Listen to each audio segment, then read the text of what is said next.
చంద్రబాబు ప్రభుత్వం ఏపీ ప్రజలను మరోసారి మోసం చేసింది.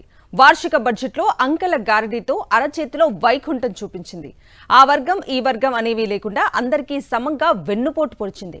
బడ్జెట్పై రాష్ట్ర ప్రజలు పెట్టుకున్న నమ్మకాన్ని నిలువునా ముంచేసింది. ఏ రాష్ట్ర ప్రభుత్వం అయినా బడ్జెట్ ప్రవేశపెడుతోందంటే ఆ రాష్ట్ర ప్రజలంతా ఆసక్తిగా ఎదురు చూస్తారు. తమకు ఏదైనా మేలు జరిగే ప్రకటనను ప్రభుత్వం చేస్తుందేమోనని అనుకుంటారు. ప్రజలు ఆశించినట్లుగా చేస్తే అది చంద్రబాబు సర్కార్ ఎందుకవుతుంది? చంద్రబాబు కూటమి ప్రభుత్వం ప్రవేశపెట్టిన బడ్జెట్ అంతా అంకెల గారడీనే తప్ప ప్రజలకు ఏ విధంగానూ మేలు చేసేలా లేదు.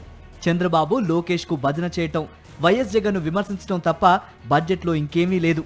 ఆర్థిక శాఖ మంత్రి పయ్యావుల కేశవ్ బడ్జెట్ ప్రసంగంలో 8వ పేజీ వరకు చంద్రబాబు లోకేష్ కు భజన చేయటానికే సరిపోయింది. 2026-27 ఏడాదికి ఏపీ బడ్జెట్ 3,32,205 కోట్లుగా ప్రకటించారు. కానీ అందులో అన్ని పాత బడ్జెట్ను తిరగదోడి అటూ ఇటూ తిప్పి అంకెల గారడీనే తప్ప అసలు సూపర్ 6 పథకాలకు దేనికి ఎంత సొమ్ములు కేటాయిస్తున్నారో చెప్పలేదు. దీనికి తోడు ఇప్పటి వరకు రాష్ట్ర అప్పులు ఎన్ని ఉన్నాయో కూడా ప్రకటించలేదు. అసలు బడ్జెట్ అంటేనే అప్పులు, ఆదాయాలు, ఖర్చులు. కానీ అవేమీ లేకుండా బడ్జెట్ ప్రవేశపెట్టడం కూటమి ప్రభుత్వానికే చెల్లింది. ఈ ఏడాది కూడా భారీగా అప్పులు చేయాలని నిర్ణయించింది.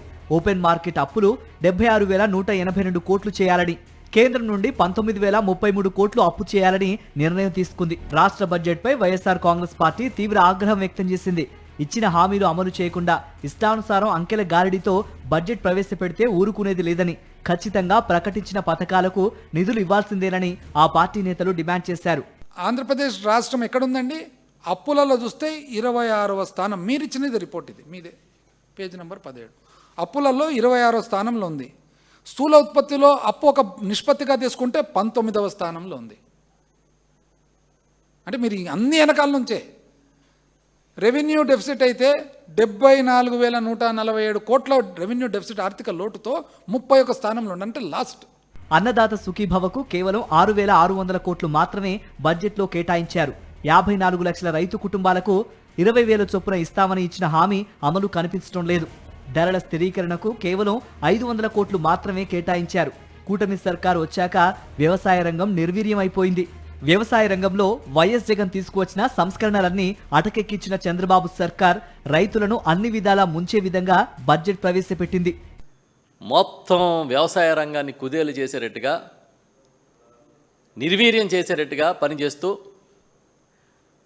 ఒక మాటలో చెప్పాలంటే వ్యవసాయం అనేది వాళ్ళ మైండ్ సెట్లో అది లాభదాయకం కాదు, దండగానే ఏదైతే ఉందో దాన్ని వాళ్ళ మీరు తీసుకొచ్చిన బడ్జెట్లో కనబడే విధంగా పెడుతున్నారనేది మాత్రం పచ్చి నిజం.